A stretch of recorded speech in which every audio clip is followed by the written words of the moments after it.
Hey there, I'm Scott, and this is Tangents. Well, it is Saturday, the 18th of February, 2023. Um, it's actually just about lunchtime, 11:50. Probably should just go and get lunch and then do this later, but sometimes I just kind of get in the mood, And I want to strike when the iron's hot. I want to do this when the mood strikes me, when I'm moved to do so.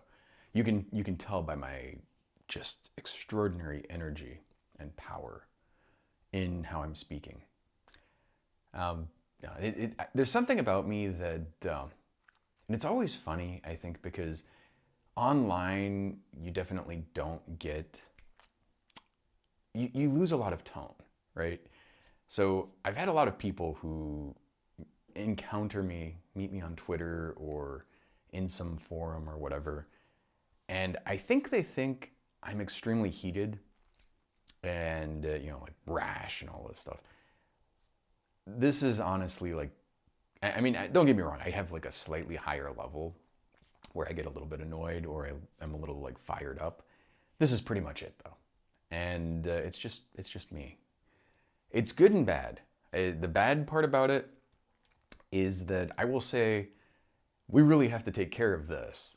And I'll say it repeatedly, and this is going to bite us in the ass and this kind of stuff. And because I'm so calm most of the time, people don't really take it seriously. And then the next thing you know, it's like the thing that I predicted was going to happen if we didn't take care of it happens. And it's like, well, I told you like months ago we should have done this when we had plenty of time. They're like, well, I didn't think it was so important. I didn't understand. It's like, yeah. So it's an unfortunate thing that tone and presentation matters so much, and it does not work in my favor. I could, to be fair, work on that and try to get like, just become a better actor. But I'm not inclined to. And I don't know. I do think the ability to present and convey information and persuade people is extremely useful. And it's one of those things that we should all work on in life. But it's also something where it's like the way that I kind of see it is we have, wherever we are, whatever our natural kind of, I guess you would call it temperament, but just whatever our traits are that we have either innately through biology or the way we were raised or whatever. And there's a certain range that we have from there. Some people have more range, some people have less. Some people have different presentations, some people have less, or other ones. I was watching Hot Ones. I don't know why I'm so obsessed with this show. They do have extraordinary questions. Like almost every guest will sit there and they'll go like, "Wow, these are really well researched questions." And they're very, very appreciative of it.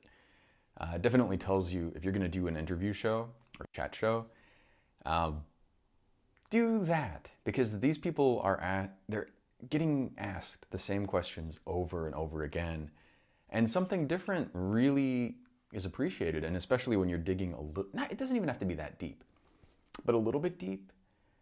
People really like it, and people do also like when you're interested in them, become interested in you to some extent.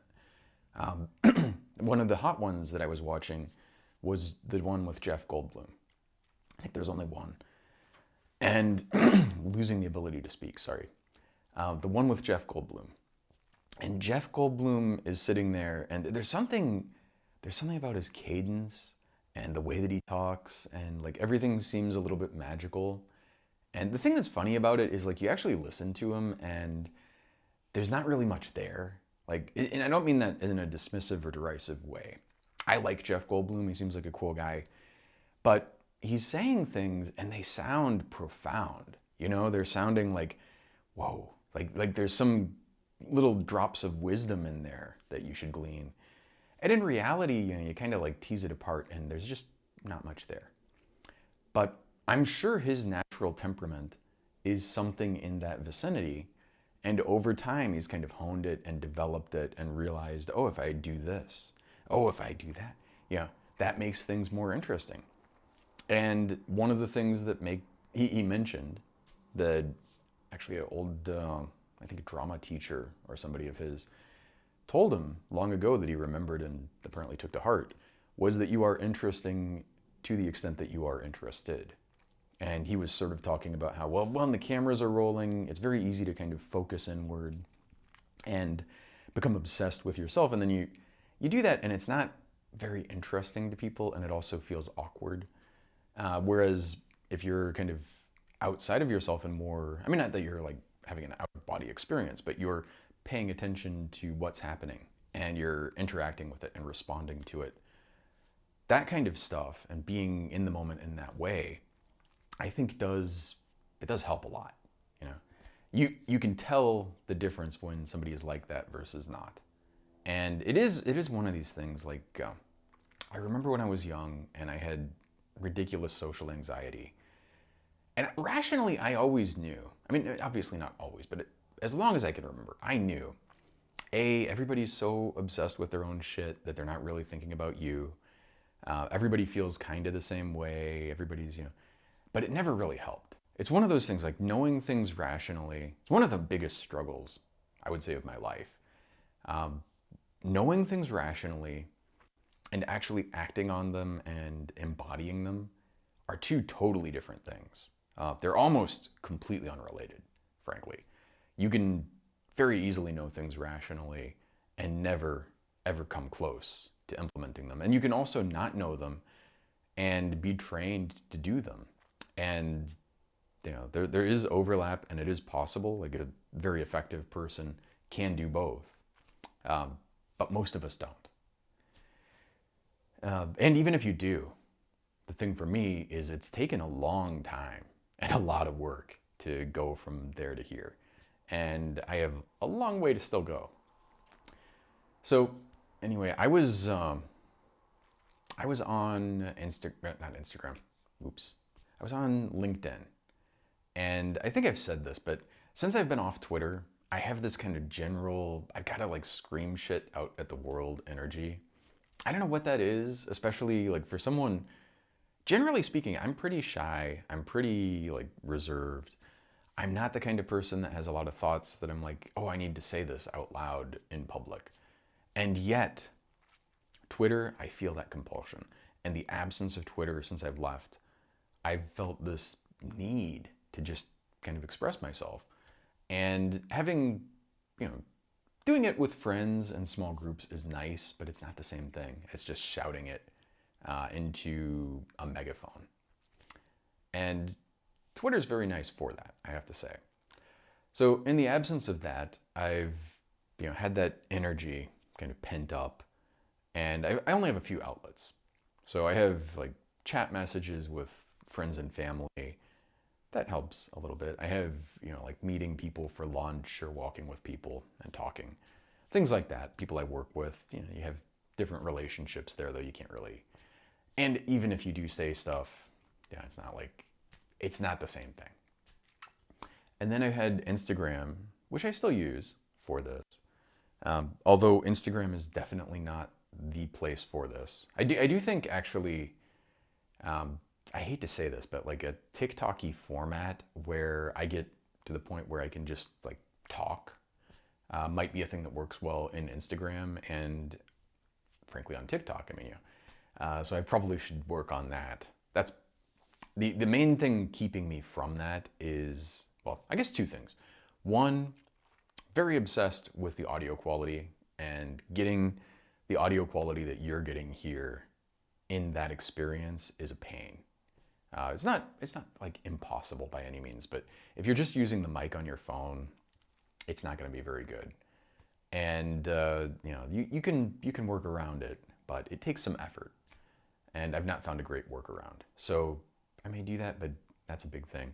And then I'm also not a fan of video in general, even with all of this. Like I've spent now years making these videos. I'm getting more comfortable with it, but there's still, like a part of me that's not 100% on it. And it's different, weirdly, sharing these with like random strangers on YouTube. Well, I guess My mom watches them sometimes, but generally random strangers, and sharing them with people on Instagram who are largely people who I know, or I guess TikTok would be random people.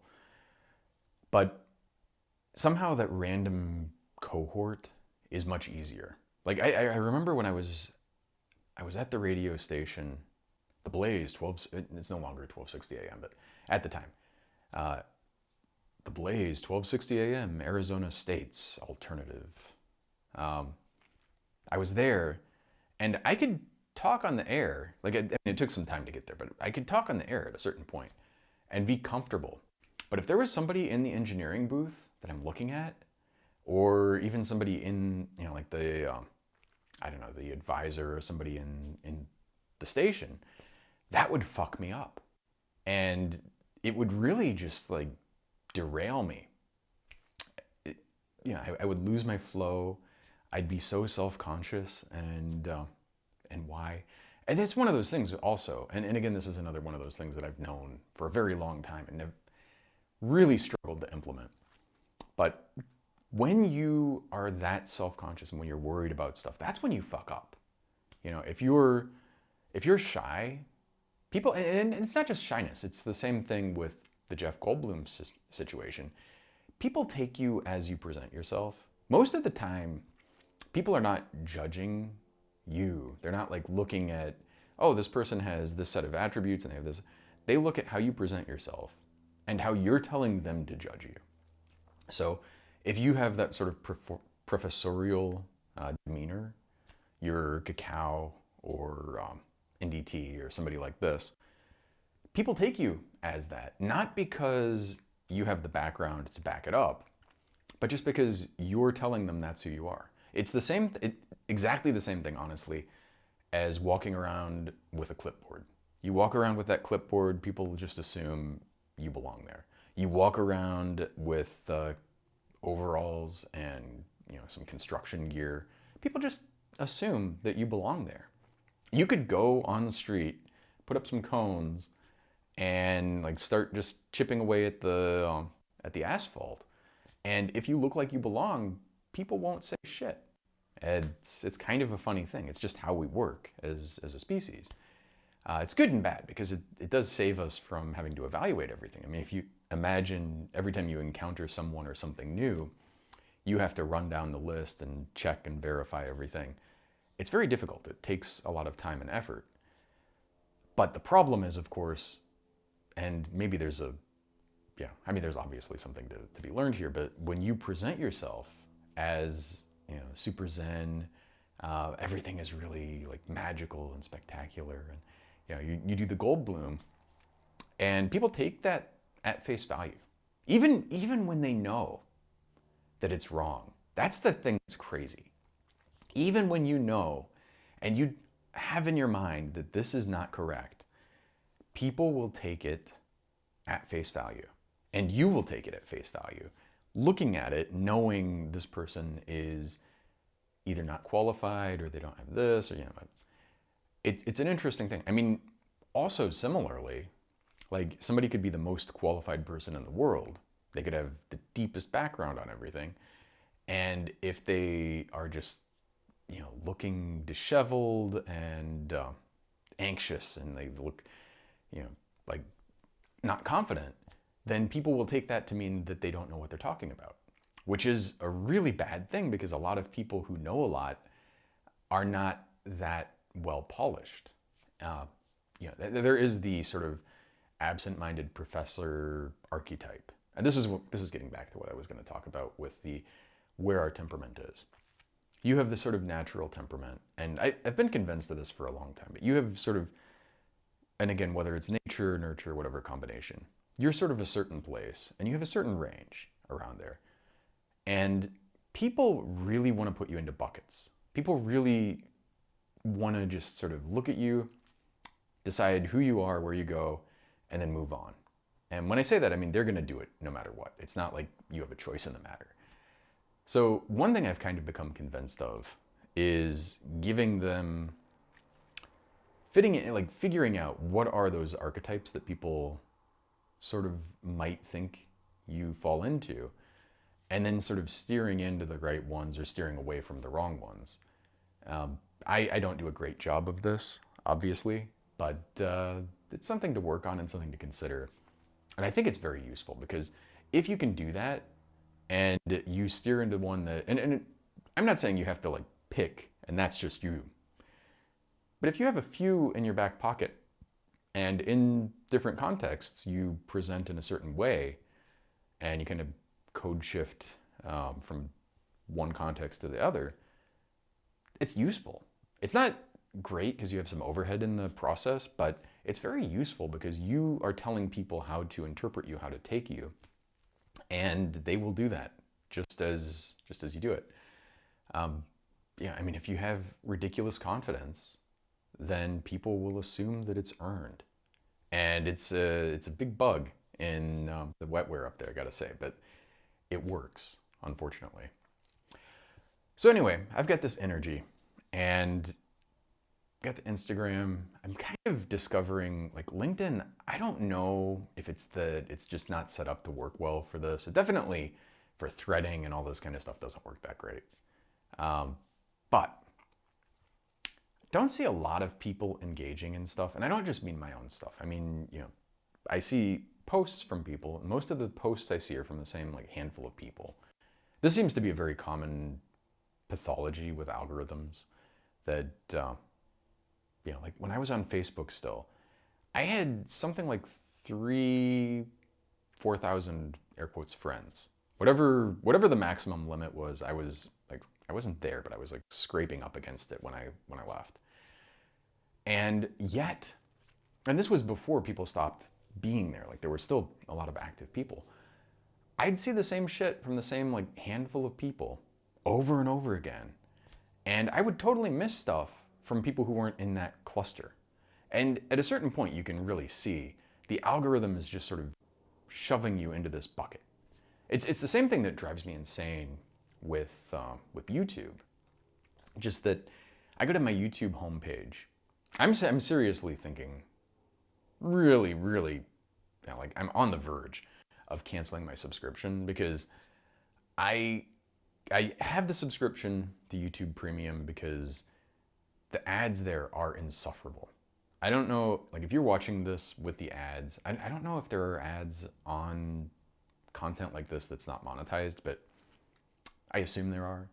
And I'm convinced that the ads on YouTube exist entirely. I mean, they obviously, like the advertisers think they're gonna work. But from YouTube's perspective, I'm certain, fucking, like, I mean, obviously nothing is 100% certain, but I'm pretty damn close. I'm almost as certain as I am that the sun is going to come up tomorrow. That the purpose of those, from YouTube's perspective, is to get people to say, fuck this, and switch to YouTube Premium. Because the ads are terrible. And then sometimes they'll even put, this was a really bad thing on Hulu. At a certain point, they would have the same ad like 3 times, and you couldn't skip it.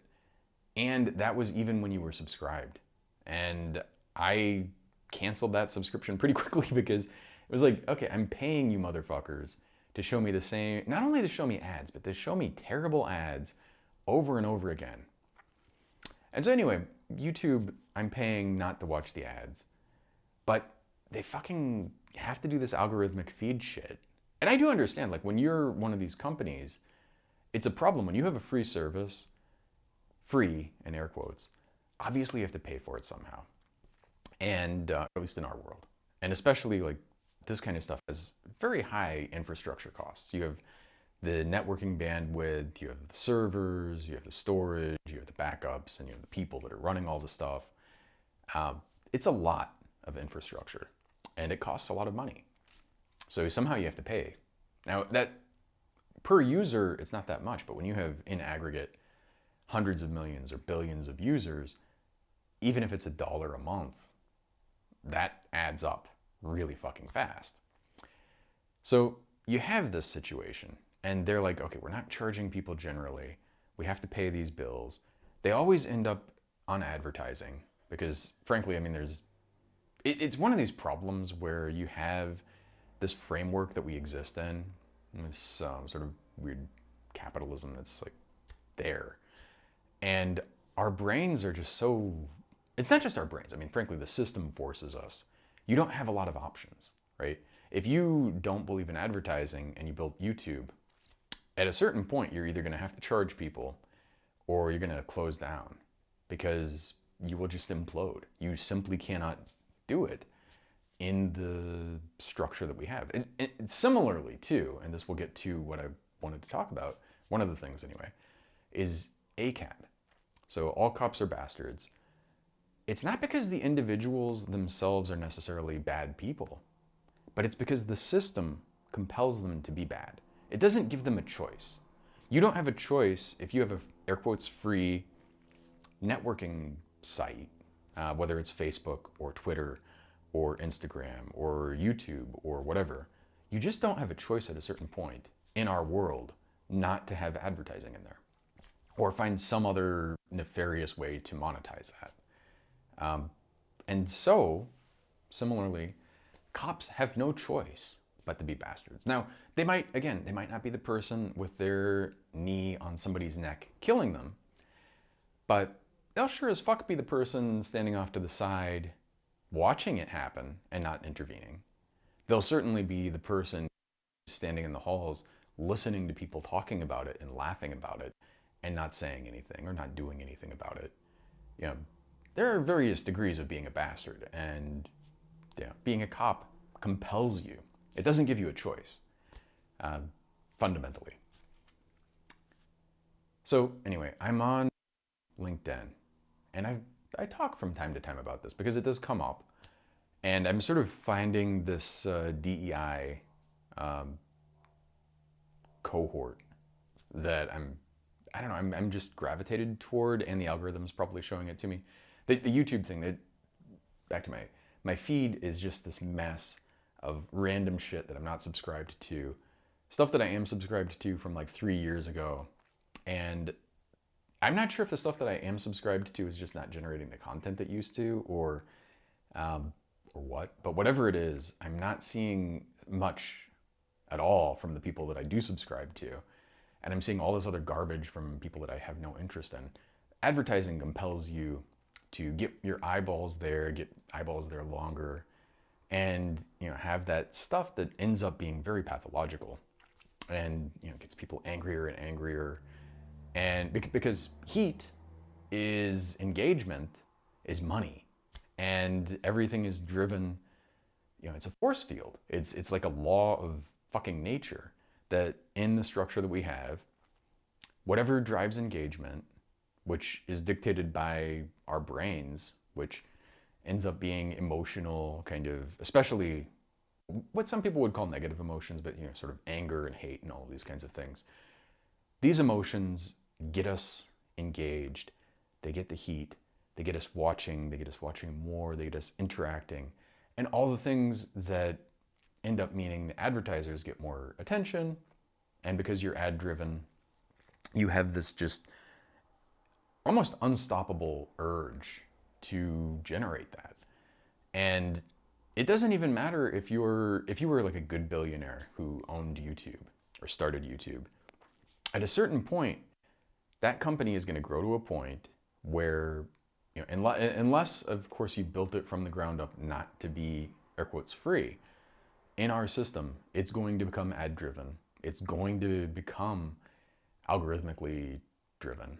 There's a reason that every single social media network uses these. I mean, not that algorithms are inherently bad, but showing you the content that ends up being just balkanizing, showing you just the stuff that you agree with, and then throwing in some stuff that you disagree with so that you'll hate it. That kind of stuff. It works. And fundamentally, it's kind of funny when you see it over and over again. At a certain point, you're like, maybe it's not the company. Like if MySpace would have continued out for a number more years, they probably would have done it as well. People remember it fondly, and I see people going like, MySpace is, it was so much better. If it was free and it still existed today, it's in the same, it's like, the good cop getting in there with good intentions to like turn things around, and then they become part of the system. It's how it works. As long as you have the system in place, it's kind of stuck. Unless you have some other way to fund it. which in our system is hard. So anyway, what it should be, of course, frankly, is like a non-government or super government agency that's global, that is just setting up all of our social stuff. Like it should be kind of like what Facebook intended originally, and it just tracks all of your shit, just goes in this one place, all your interactions, and all the governments in the world just pay for it from your taxes. Or if you want to get into the MMT thing, I get in arguments with people about this idea that tax dollars go in and then they get diverted places versus, government money, and it's not when the government taxes, it's destroying money, and when the government spends, it's creating money, and all. It's like whatever the fuck floats your boat. It's not a useful distinction, honestly. It's kind of like perturbation theory. The standard model is this nonlinear, high-dimensional, lots of different symmetries, kind of different system of differential equations.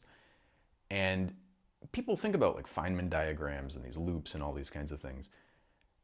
All of that is just, it's literally just perturbation theory. It's a way to kind of come up with answers when you can't really solve these equations directly, or at least we can't yet.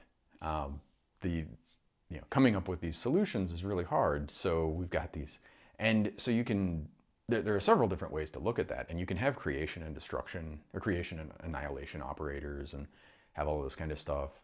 Or you can do like the Dirac sea of anti-electrons, that's this infinite sea, and then real positrons end up being holes in the sea, and this guy.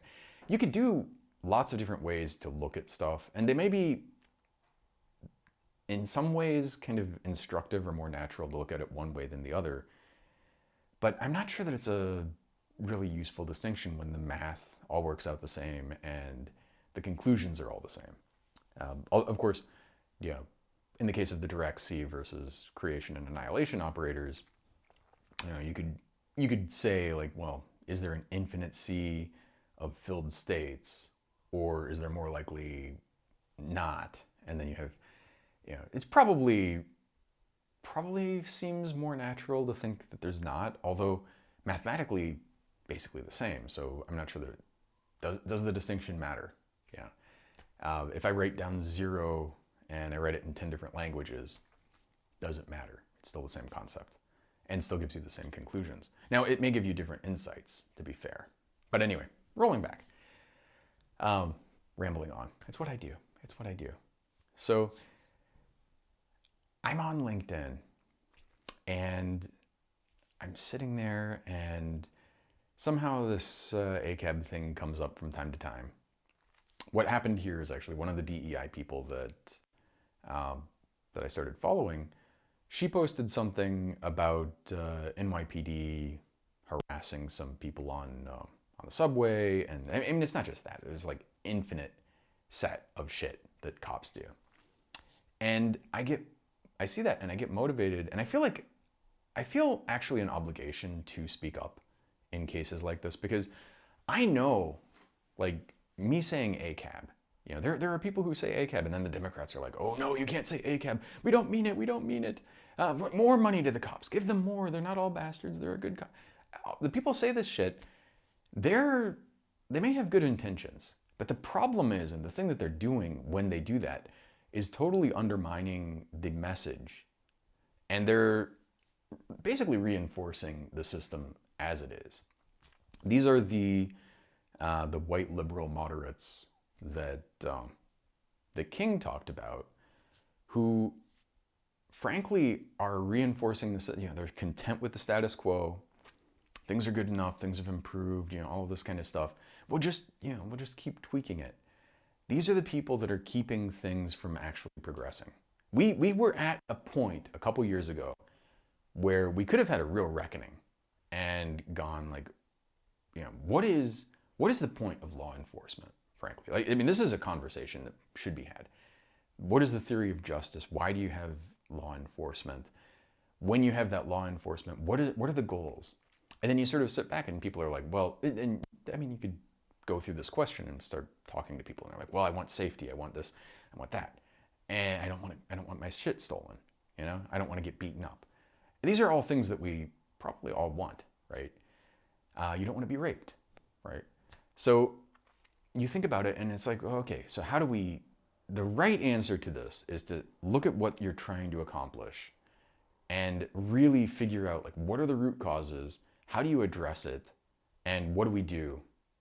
You know, scrap all the shit that's there now, because again, the system as it is now, it's not it's not reparable. It is completely fucked, and you can keep fucking with it and keep trying as long as you want. It's not gonna get better. Yeah, you might have thought when Serpico came out that it would improve. It hasn't. Literally my entire life and more, it hasn't. And that wasn't the start of it. Like many, many years before that, this shit has been going this way. So you're not going to fix it that way. The right thing is to say like, okay, well, why do we have law enforcement? What are we trying to accomplish? Figure out what the problems are, what the causes are, what are the right treatments, and frankly, look at it, you know, as cleanly and objectively as you can. Really do some research, and then you start finding when you do this, well, it turns out having armed officers pulling people over on the street doesn't really increase safety. Actually, these are people that kill people and get killed. It doesn't really accomplish the things that you might think that it's for. And again, the system ends up, because people are so anti-tax, the system ends up being just a way to shake down citizens and a sort of regressive tax on people. And it doesn't really, if you drive on the streets, you will see people do illegal shit continuously. And some of it is really bad illegal shit that is keeping us less safe.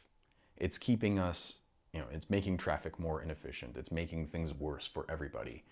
Cops don't deal with that stuff.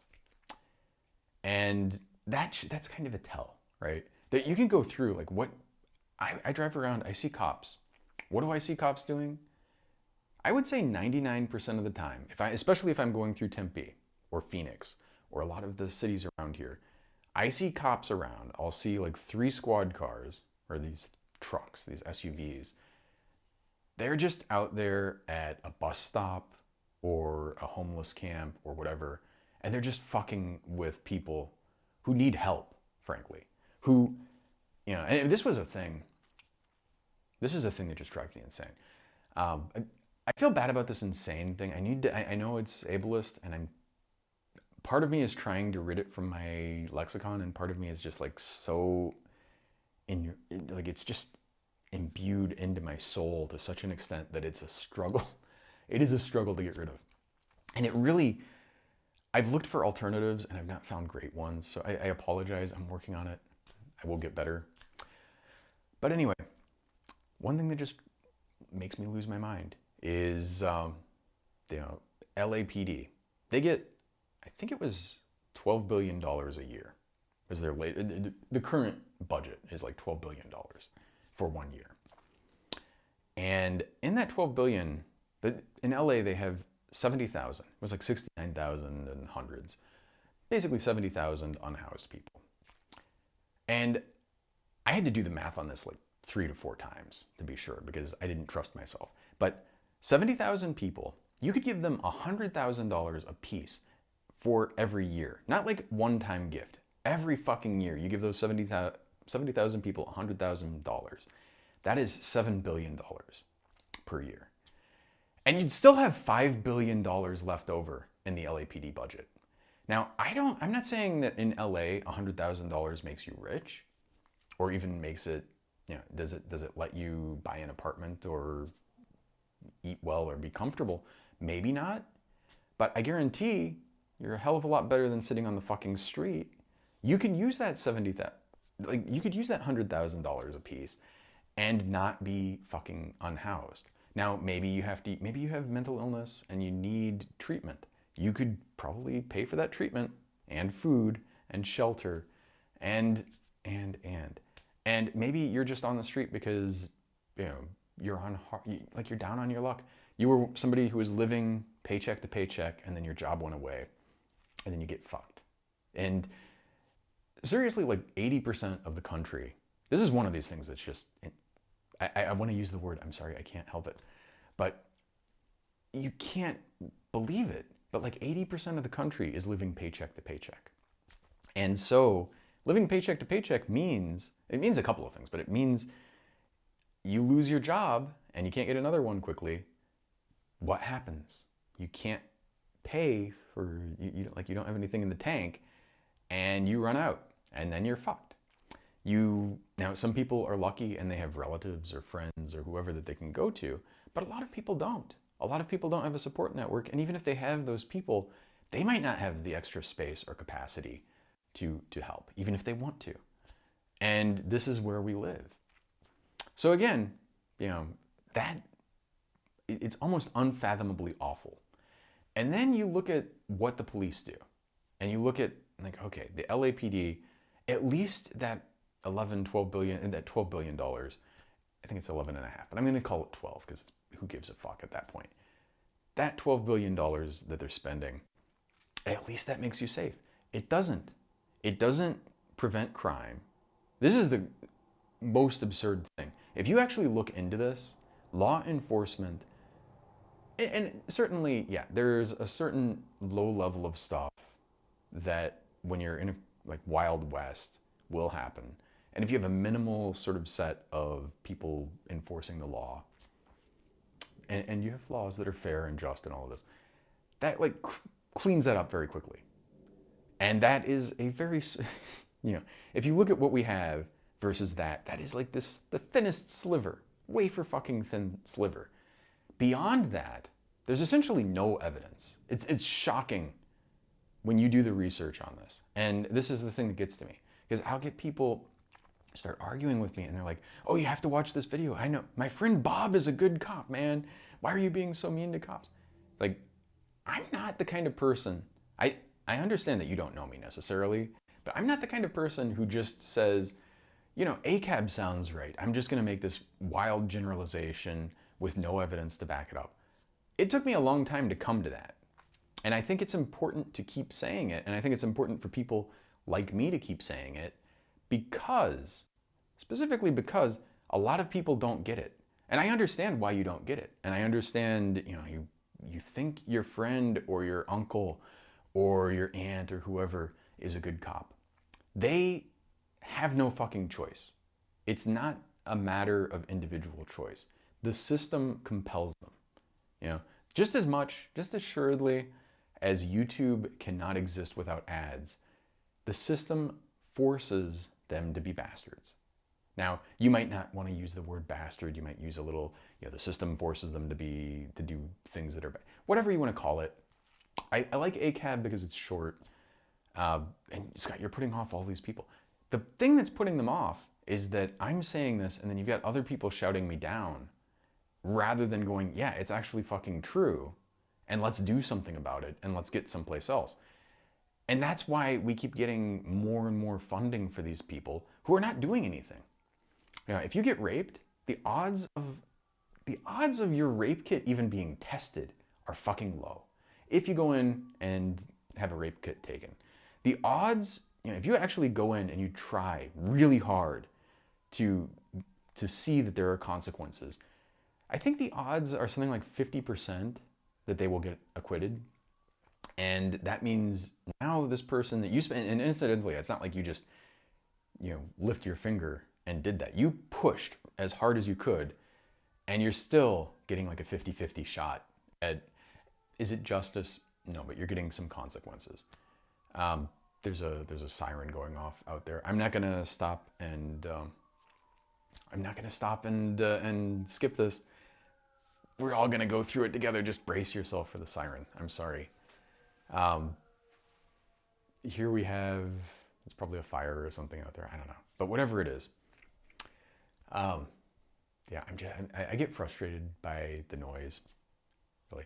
But anyway, and the funny thing, it would be hilarious if you can't even hear that, which is possible because I know the mic is actually pretty good, and that's off in the distance. So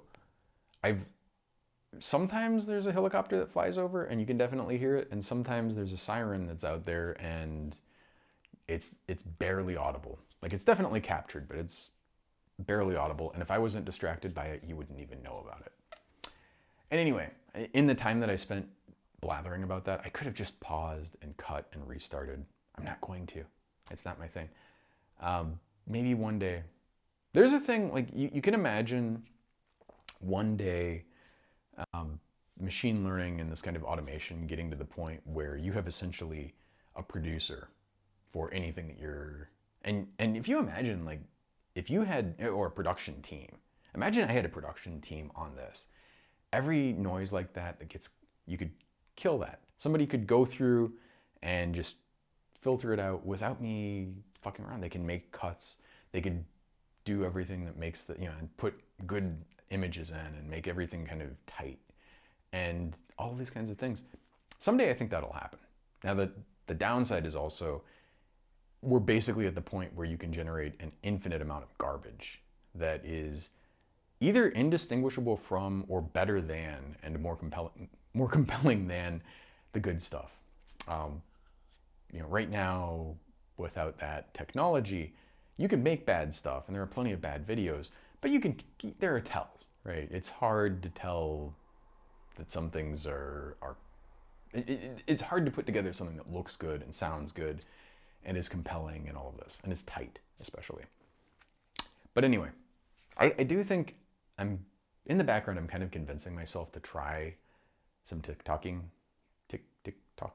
But anyway, we'll see how that goes. I'm semi-motivated to do it.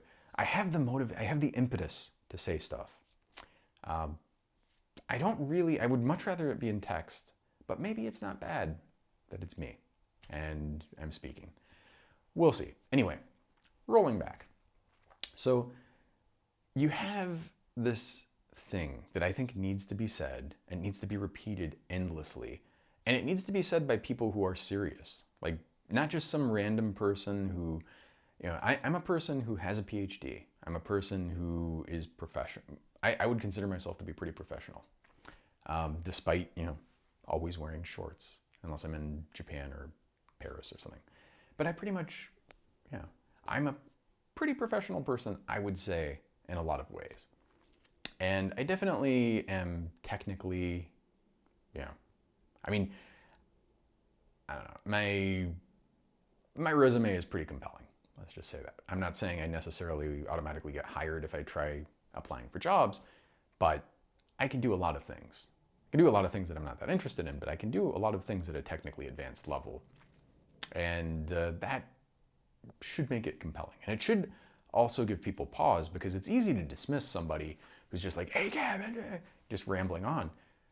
When it's someone like me saying it, and especially, and this is one of the reasons, and maybe humans are really good at, it's a depressing thing actually when you look at this. My general epistemology and how I like to view myself is I don't know anything, and I get evidence, and I have very weakly held opinions about things until I have overwhelming amount of evidence, and then I basically hold it with error bars on it, with probabilities. Like, I don't know with absolute certainty that anything is so, but there are certain things where I have very high degrees of confidence, or it would take like something that's just absolutely earth-shattering. Like, the world is not what it you have to go basically to the brain in the bottle kind of situation to break like some of these things.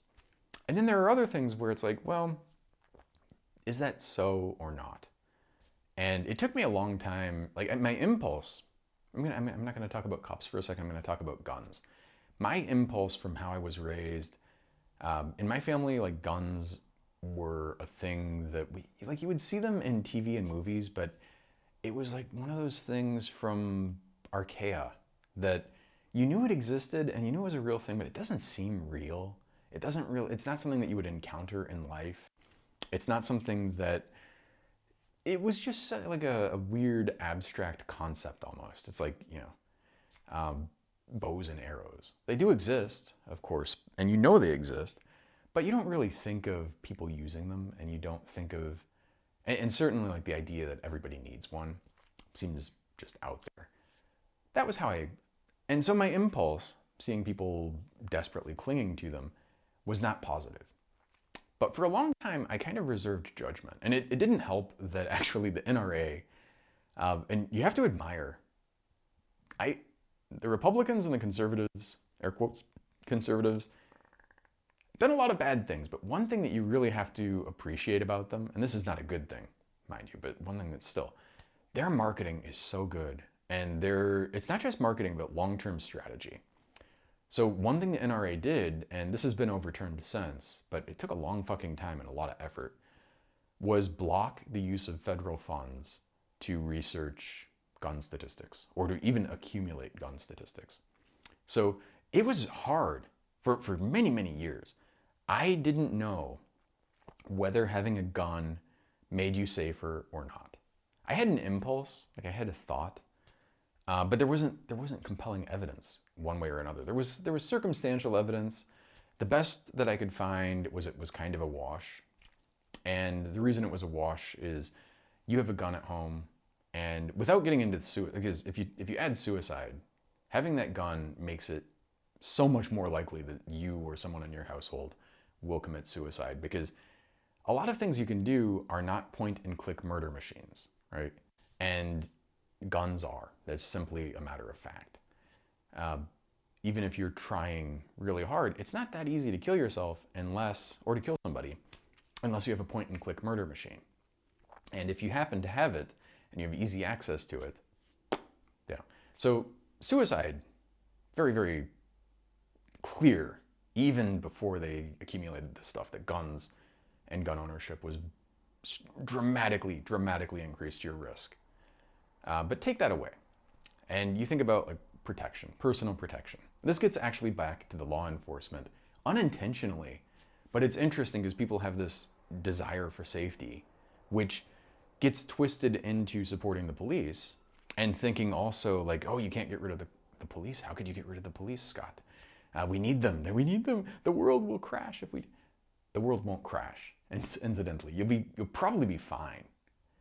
Even in the Wild West, like without much law enforcement, and I am far from an anarchist or somebody who thinks that you can go without any kind of law enforcement, but even without it, crime was not that common. I mean, it turns out like it's not a good evolutionary strategy, because if you're doing that stuff, there will be consequences, and the consequences end up costing you more than, and so it's not to say that there is no crime, but it doesn't happen as much as you would think. And when you start adding in that, again, minimal amount of law enforcement, and more than that, just to get back to this, more than that, the things that prevent crime, like genuinely prevent crime, having adequate resources. If you have shelter and food and the ability to entertain yourself and be okay, and like safety, physical safety, emotional safety, all of these things. If you have those things, there are a certain percentage of people who will still be criminals and do things that we consider crime. It's much smaller. Most crimes are motivated by scarcity and by things that are essentially, at this point in our civilization, man-made. And if you prevent those things and you fix those things, magically it will go away. Not perfectly. Again, like there's a certain low base level, but that's a tiny little sliver. And then you look at, like we have fucked up Mexico so much, and not just Mexico, but it's just right here. Because we've had this war on drugs, we've made the market for drugs so appealing that, and again, it's just like law of physics. People are going to see that, and especially people that don't have other things that they could do, and they have this magical way to do things that make a shit ton of money. And by the way, it's illegal, which means that now that it's illegal, you've crossed that threshold into doing something illegal. Now it's not that much more of a step to go into doing other things that are illegal, which means that it makes things much more dangerous. It basically empowers people who are criminals, and the worst people get to rise, and then you get drug lords and all of this kind of stuff. We did that. If you see that shit, and especially you're an American talking about how unsafe stuff is. You fucking did that. So thank you very much. It's on your head. All of that stuff, it's like those people are so. That stuff that you're talking about, those people, that is a direct consequence of shit that you did. And frankly, yeah, you in the same situation would have done the same stuff.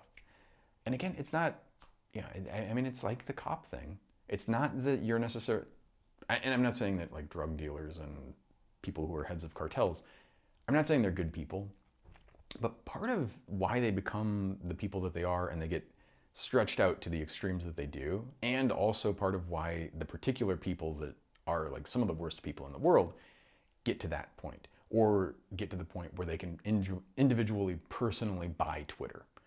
People get to these horrible extremes because the system lets them and the system rewards them. And like the system rewards Donald Trump for being Donald Trump, and the system rewards Elon Musk for being Elon Musk. It's why, and you could go through Escobar or whoever else you want to. All of these people are, again, like, I'm not saying they're good people. Definitely a lot of problems. Probably could have been better if they had better childhoods and all this. But in a system where they weren't rewarded and they were just normal people, they would be contained more. They would be limited in the damage that they could do. And I mean, it's depressing because like you'll go like, well, SpaceX is so great because of Elon Musk.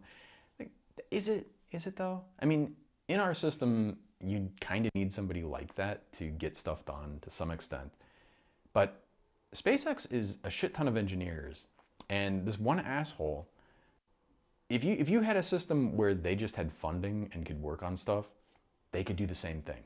You don't need it. Now, maybe you have people who are in charge and organizing it, and that you do need some kind of structure and impetus, but you don't need him. You really don't. Tesla, like the founders of Tesla were kind of doing okay. Now, he did the marketing and all this, but it's because you needed to do that marketing and because of our system that he even factored into that. Anyway, I don't want to ramble on about this, but it annoys me. So I think it is, I think honestly, and the reason that you're going to keep hearing me say ACAB and all this stuff, and the reason I want to justify it is that when you're doing the opposite, you're just reinforcing this horrible system that we have, and you're keeping us from getting into these better, into actually addressing these problems. Crime could be much lower than it is now. Similarly, tens of thousands of people a year die in traffic, in car collisions. And that number could be much, much lower. Actually pretty easily. Like we've done a good job of kind of containing and making cars safer and all of this. But at the same time, we've also turned cars into tanks and made these giant, ridiculous trucks and all of this kind of stuff.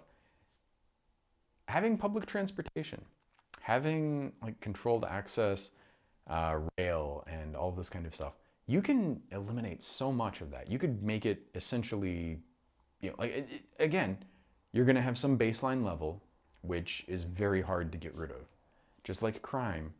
But you could get that down orders of magnitude, several orders of magnitude, before you start getting to that level where you really have to fight to get it down. But anyway, the thing, it's become my tradition here that I go through the whole spiel and I never get to the word. I never get to that word. The thing that I wanted to talk about today was kindness. And the reason I wanted to talk about it isn't even about any of this stuff that I've just been talking about. It's because I've been thinking a lot about VCs lately, and institutional capital and all this kind of stuff. And I just remembered a couple days ago. It's not that I didn't remember it, but it like came to my present conscious awareness. Like I was thinking about it.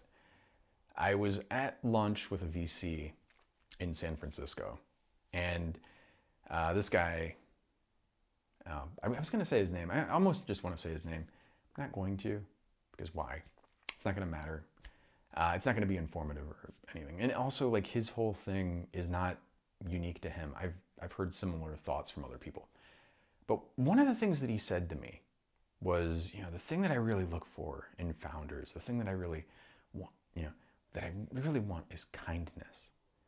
And I gotta say, like, I'm sitting there thinking when this happened, is one of these things also, like, it comes in waves. Because in the moment, I'm like, wince a little bit, but you're kind of like, really? And there really is just like, yeah, I mean, it's obviously a lie that you're telling yourself. Again, this was the thing. Getting back to my epistemology, sorry to jump around, but the epistemology, people like to think they're rational, including myself, and that we're coming up with stuff and doing this evidence-based stuff. And I'd like to claim that. But a lot of research shows that most of our ability to reason and most of our ability to rationalize is happening post-decision. So like you've already decided something and then you come up with a bunch of arguments for it or for, like justifications post hoc. So I'm not saying it necessarily applies to me, but it applies to humans in general, and it's a problem. So anyway, getting back to this VC, he says this, and I'm sitting there like, in retro, this was years ago, but now, like, I just want to go like, you motherfucker. Like, it's like, I am the kindest motherfucker you know. I mean, I'm not saying that I'm like several sigmas out in terms of kindness, but I'm a pretty kind person. I'm not an asshole, generally speaking. I'm increasingly becoming a little bit more Larry David just because I'm getting frustrated with people like this guy. But I would say, like, on an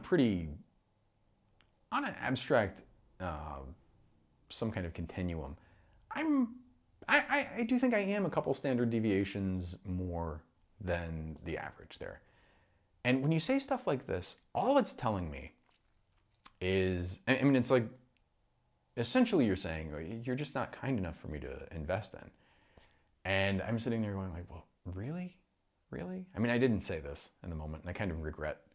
Didn't even think about it. I mean, I thought about it, but I didn't I wasn't in the place. I mean, part of the problem is when you're talking to these guys, these are people who can turn your life around, turn your company around, just simply by being persuaded to get in your back, to support you, and or not. And then they're like, go fuck yourself, enjoy. And it's really annoying. I just saw it today. Some jackass crypto bro raised $11 million. Backed, the lead in the round was Andreessen Horowitz. And I'm just sitting there like, when you want to do stuff that is not cheap, and you see people throwing all this money at garbage, it just is offensive. It really gets to you. Really gets to you. But anyway, the kindness thing. I don't think it's kind to, like, why are you being, so Scott, you're talking about being kind, and then here you're saying that all cops are bastards. How can you square that? How do you justify that? How do you figure out that post hoc rationalization for that? And the thing is, like, I would say that it's actually kind to the people who are in that system and trapped. I would argue that if you were somebody who wanted to be a good cop, like you really sincerely wanted things to change, you sincerely wanted to improve things, you, more than anyone, need people from the outside backing you and doing things to dissolve all of this structure and system that's around you, because otherwise you're fucked. You cannot escape it. So I would say that saying, it sounds like, oh, you're saying all cops are bastards. That sounds so mean, Scott. No, I'm saying it, and I'm telling you why, and I'm explaining that even the good people are being trapped by this system. And frankly, if you love those people, if you care about those people, all the more reason why you should want the system to end and be replaced with something better. Anyway, and then this again, like, I don't really want to make the case for how little cops do, but it is shocking. I strongly encourage you to do research, because a lot of this stuff is actually publicly, even without the gun stuff. Incidentally, the thing turns out, it does net hurt to have a gun. It helps a little bit because if somebody attacks you, you have a gun, but you also raise the stakes and often arm people. It's more of a wash than I would like, but it's a net negative. So, yeah. But sliding that away, it's just the amount that we make decisions, and I say we, but I mean, like the humans, the amount that people make decisions based on just these abstract fears and ideas that fundamentally just don't even, they're not real. They're not real. Like, people are so afraid of crime. And then you look at the actual numbers, and even in places that are air quotes high crime, most of the time the people who are involved in that crime are the ones that are dying or that are, being victims. It's not like random people. It's like people talk about child trafficking or abductions and this kind of stuff. If you actually look at the statistics, almost everybody who's kidnapped is kidnapped not by some random stranger, because people have this idea, like, you go to your kid's in the park and then somebody just picks them up, and it's obviously like that the creeper van thing. No, it's somebody that kid knew. It's the uncle or your brother or, the spouse or whoever. It's somebody. Most of the time when somebody's raped, it's almost not, it does happen. I'm not saying it never happens that it's a stranger, but then the odds are strongly, strongly, strongly in favor of it being somebody that they knew. And this is the thing, like, people's perception of risk is distorted. Their perception of what the cops are doing is distorted. And the perception of the value proposition there is distorted. And once you start recognizing this stuff, not only will you come with me and join in the chorus of ACAB, but you start going like, why the fuck are we spending hundreds of billions of dollars a year on law enforcement? Like, the US, this is going to be the last thing that was all the kindness that I have. The US spends hundreds of billions of dollars a year, almost as much as China spends on their entire fucking military, on law enforcement. And, so if it wasn't military, it would be the third largest in the world, nearly tied with China and only behind ours. And ours is more than 3 times that. We spend that much, and it doesn't make us safer. It doesn't help things. It just makes us, it actually makes us less safe. And especially, like, if you're black, you're much less safe because of this. If you're brown, you're much less safe. If your socioeconomic status, this is a great one, because if you're poor, cops are much more likely to fuck with you. They're much more likely to kill you. They're much more likely to take away your civil rights. And if you're rich, you can get caught doing stuff. You can get caught drunk driving and they'll drive you home. If your wife is the Speaker of the House, for example. But anyway, with all of that, I think that's where I'm going to end. I do need to go eat lunch. It's almost 1 o'clock now. Thank you. Be kind to each other. Be kind to me. Don't be like the guy who on LinkedIn was messaging me and saying, like, you need a punch in the face. It'd make you more, what did he say? I can't remember what he said. And then the next line is, not that I'm threatening you. Not that I'm threatening you. I just threw that out there. Like, I mean, this kind of fucking thing, it's like, you really deserve to be punched in the face, and that sorts you out. I mean, first off, like, you look at this, and here's the kindness thing. I know this guy was abused. Just from that response, you can tell, and again, I say this, it's a generalization. There is a small, like, single-digit percentage that he wasn't, but probably was somebody who, as a kid, was taught that is how people who have power over you react. That's how they respond. That's how they get you to do stuff, is by punching you in the face or doing some physical thing like that. And so that's his response when somebody says something they don't like. It's not that he can reason with you. And the reasoning that he has is, I have looked very thoroughly into this. I'm not saying that I can't be dissuaded from the ACAB thing, but you would have to, it would take like a brain in the vat level of the world is not as it appears for me to get there. So good luck trying to convince me there. I've done a lot of work. I've done a lot of research there. And But you run out of that and you're like, oh, you're just gonna get punched. That'd make you happier. That'd shut you up. And it's like, no, actually it wouldn't. You know, it would suck. I would not be fucking happy. I would be, and yeah, I would probably call the cops if I got punched. Not that the cops are gonna do anything, but what the fuck are you gonna do? It's the world we live in. It's, but at the same time, you're punching me in the face does not dissuade me, doesn't change my mind. It makes me realize, A, the cops are bad, all cops are bastards, and B, you who are trying to make some kind of an argument in their defense have nothing. You have nothing. You have so little backing you up that your only resort is to threaten me and then go like, oh, I'm not threatening you. Ha ha, I'm just like throwing out, you need to get punched in the face. So you're either, yeah, like best case scenario, the guy's not somebody that I'm ever going to encounter.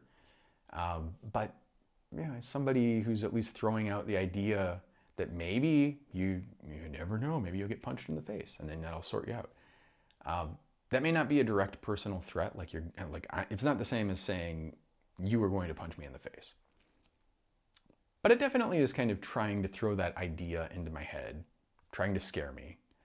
And it's also not at all compelling, It's not, like, you can, I don't want somebody to do this. I'd be very upset. I would be very hurt. I would be injured. But it doesn't change my mind. It doesn't make you right. Might does not make right. It's a ridiculous fucking concept. And again, like, I feel bad for the guy because I'm sure as a kid, and I think this is a big problem with our entire society, but we have so much just so much stuff from people's youths that is just unaddressed. And so people are just regurgitating this. You think about Trump.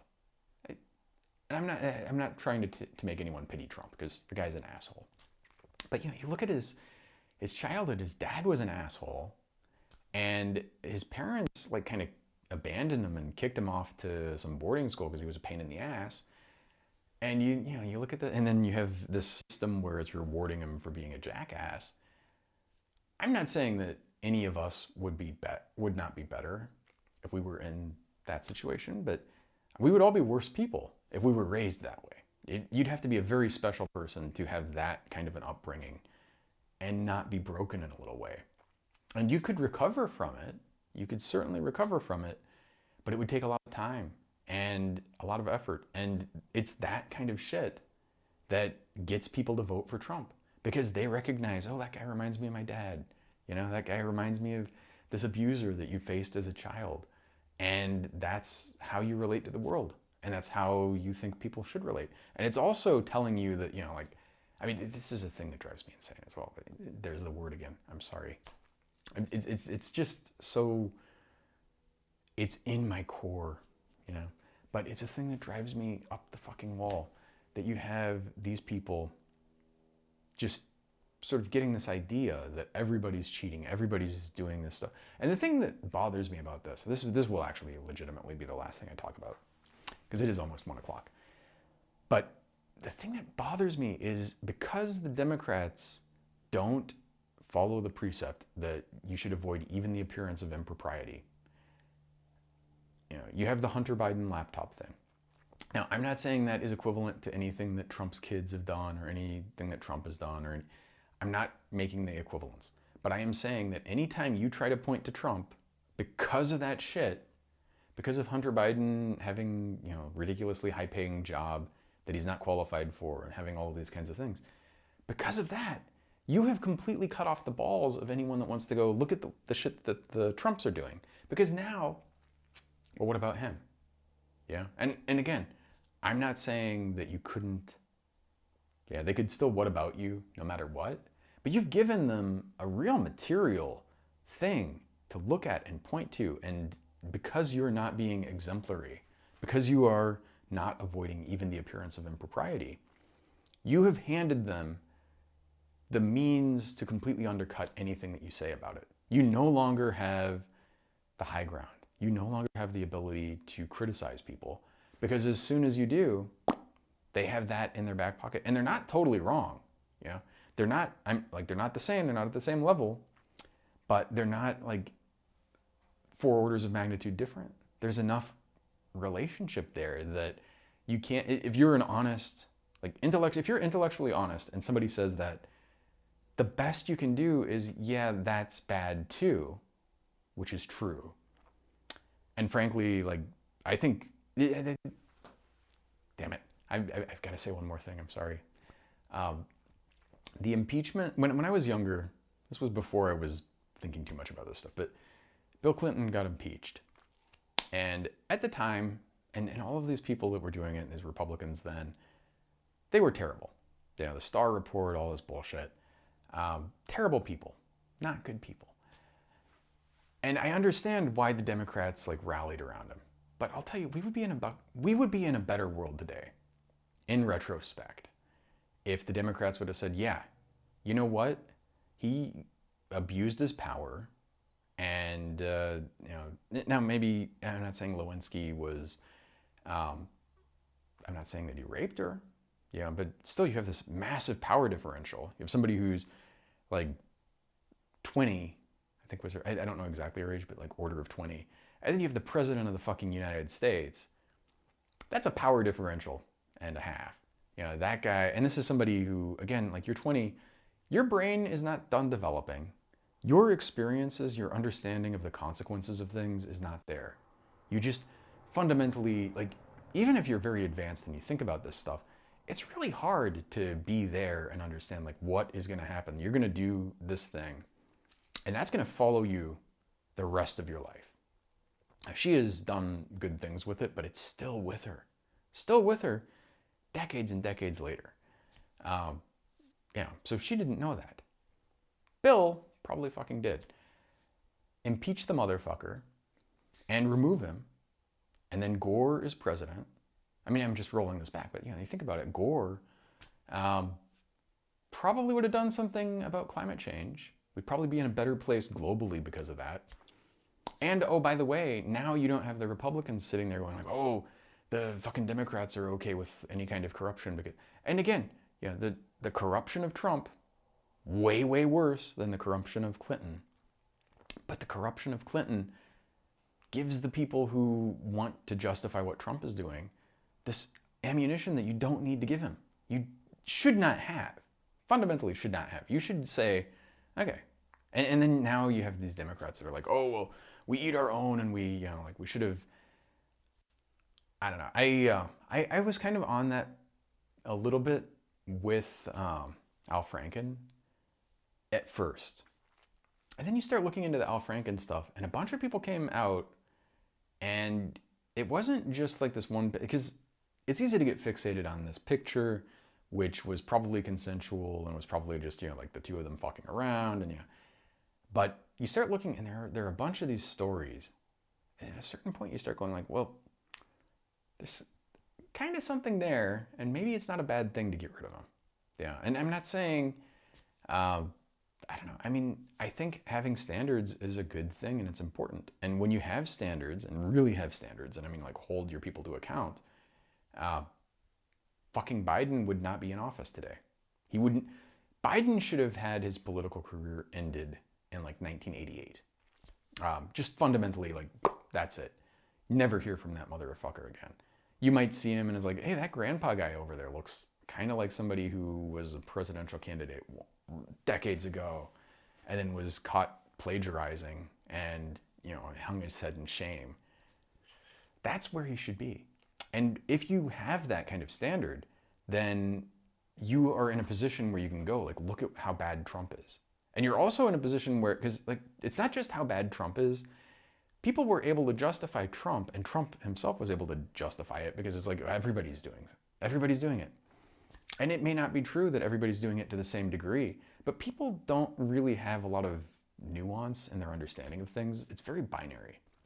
And because it's binary, it's either if you're going to go in for a penny, you're going in for a pound.